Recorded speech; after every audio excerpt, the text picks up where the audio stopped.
people should just realize that I'm not going to have any sympathy for any of those things, when someone says it's difficult, because there is a lot of things in life that are difficult.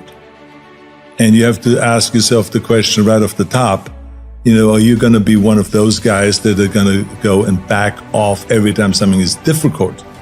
Or do you want to be one of those guys that says, look, it doesn't matter if it's easy or difficult or most difficult, I'm going to go and crush through it. That's me.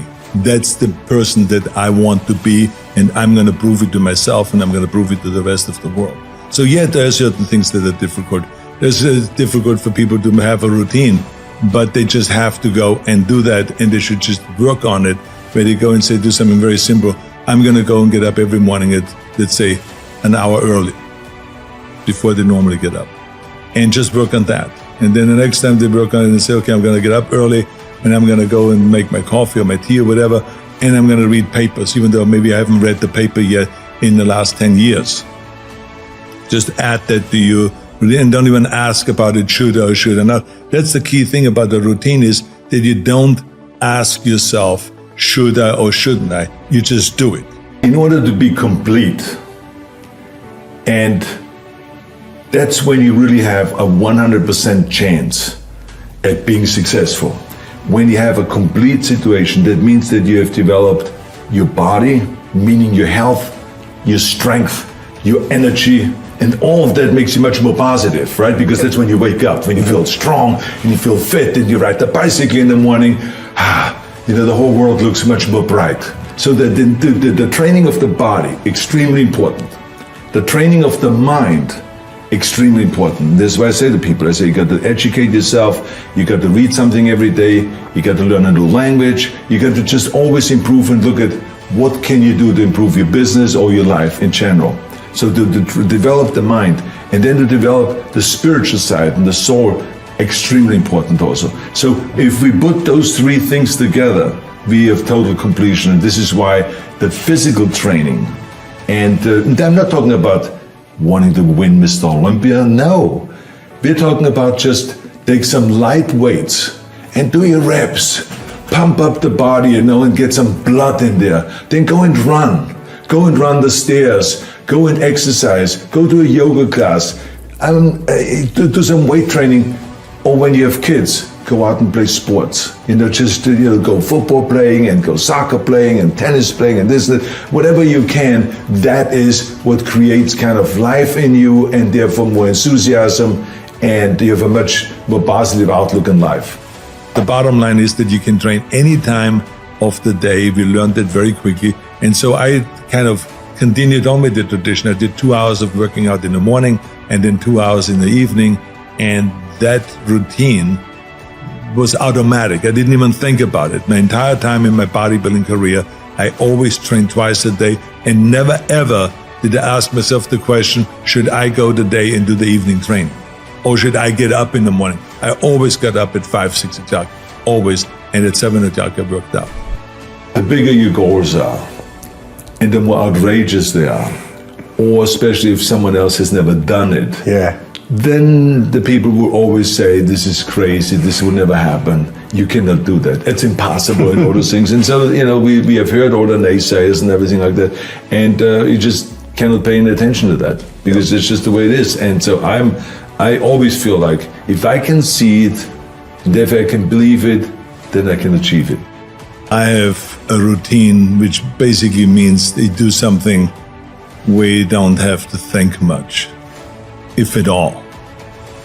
Like, I believe that routines are very important. It's kind of like the foundation, like to a house or to a building or to anything.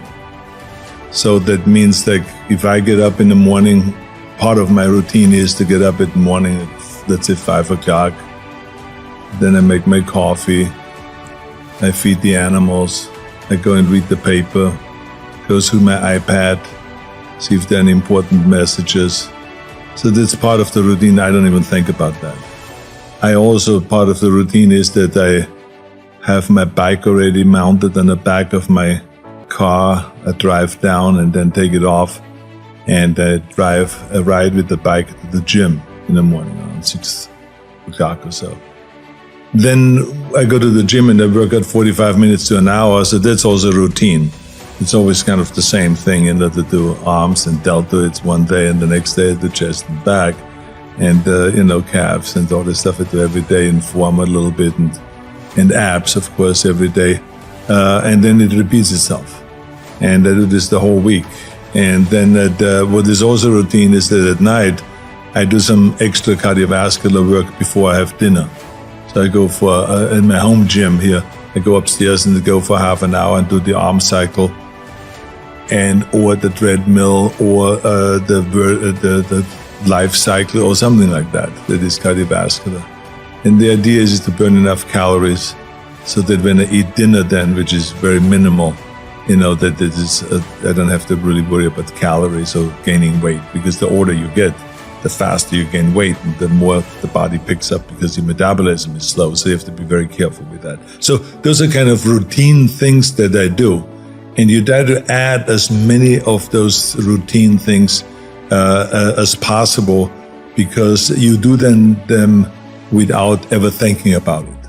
And that's what we need to do. There are certain things that we need to do that is supposed to be a routine, that's supposed to be kind of part of your daily schedule, without you having to think about it.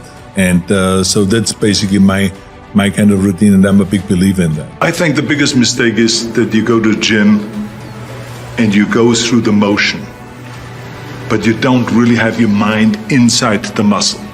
So when you do a bicep curl, I can't just stand there like this. Yeah, you can. I've seen the guys training with me also 4 hours a day, 5 hours a day, but they look like shit.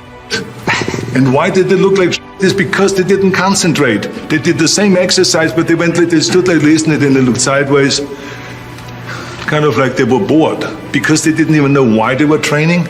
They were not inside that bicep or inside that lat when you do the rowing and you pull back and you flex the upper back and the center back, and then you let it down and you stretch it and you think about that the wing is coming out now, or like a curtain is opening up. We always thought about the curtain, right?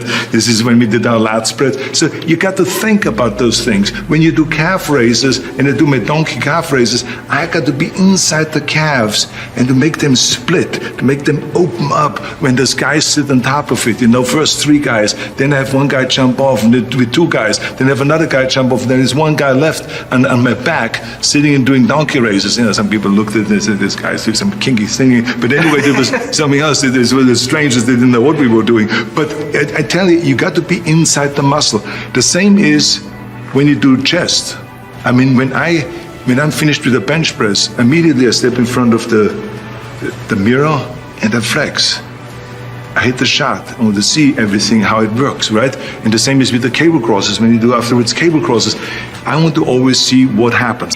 Because I was so enthusiastic about, achieving my vision and turning my vision into reality, and winning one championship after the next, there was always excitement and enthusiasm there. So when I went into the gym, I put my gym bag down and I immediately attacked the weights. There was many times we started out by doing maybe 3, 4, 5 minutes of ab work in the beginning to warm up, to do maybe 500 Roman chair sit-ups or something like that to warm up, and then we got right into it, or we go right into the whole thing. But it was right away, warm-up set, then the next weight up, boom, boom, all the way to the top until you just can't do it.